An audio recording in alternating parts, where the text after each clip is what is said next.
ஹாஸ்பிட்டலில் ட்ரீட் பண்ணிகிட்ருக்கிற எல்லாருமே சீக்கிரமாக க்யூர் ஆகி வரணுன்றதை இந்த நேரத்தில் நான் வேண்டிக்கிறேன். கூடிய சீக்கிரமே உங்கள் எல்லாரையும் நான் சந்திக்கிறேன். இந்த நேரத்தில் எங்களுடைய வலிகளை, எங்களுடைய நிலைமையை புரிஞ்சுக்கிட்டு எங்களுக்காக பேசின அரசியல் கட்சிகளை சார்ந்த நண்பர்கள், தலைவர்கள் அனைவருக்கும் என்னுடைய நன்றியை தெரிவிச்சுக்கிறேன். கிட்டத்தட்ட ஒரு 5 மாவட்டத்துக்கு பிரச்சாரத்துக்கு போனோம். இந்த மாதிரி எதுவுமே நடக்கல. ஆனால் கரூரில் மட்டும் ஏன் எப்படி நடக்குது? எப்படி நடக்குது? மக்களுக்கு எல்லா உண்மையும் தெரியும். மக்கள் எல்லாத்தையும் பார்த்துக்கிட்டு இருக்கிறாங்க.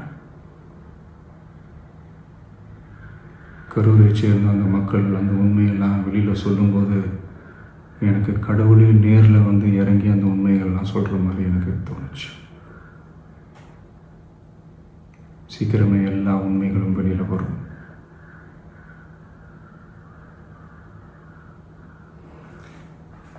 எங்களுக்கு தரப்பட்ட இடத்துல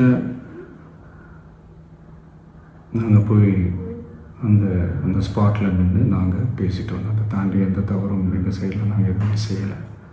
பட் இருந்தாலும் எங்கள் கட்சியை சேர்ந்த நிர்வாகிகள், தோழர்கள் மேலே எஃப்ஐஆர், அது மட்டும் இல்லை சோஷியல் மீடியாவை சேர்ந்த நண்பர்கள், தோழர்கள் அவங்க மேலே எஃப்ஐஆர்லாம் போட்டு இப்போ பிடிச்சிக்கிட்டு இருக்கிறாங்க.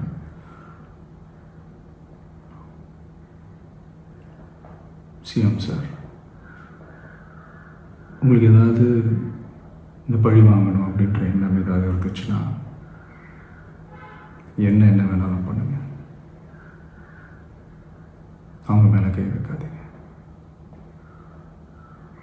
நான் ஒன்று வீட்டில் இருப்பேன், இல்லை நான் ஆஃபீஸில் இருப்பேன். என்ன வேணாலும் செய்யுங்க. நண்பர்களே, தோழர்களே, நம்மளுடைய அரசியல் பயணம் இன்னும் ஸ்ட்ராங்கராக, இன்னும் தைரியத்தோட கண்டினியூ ஆகும்.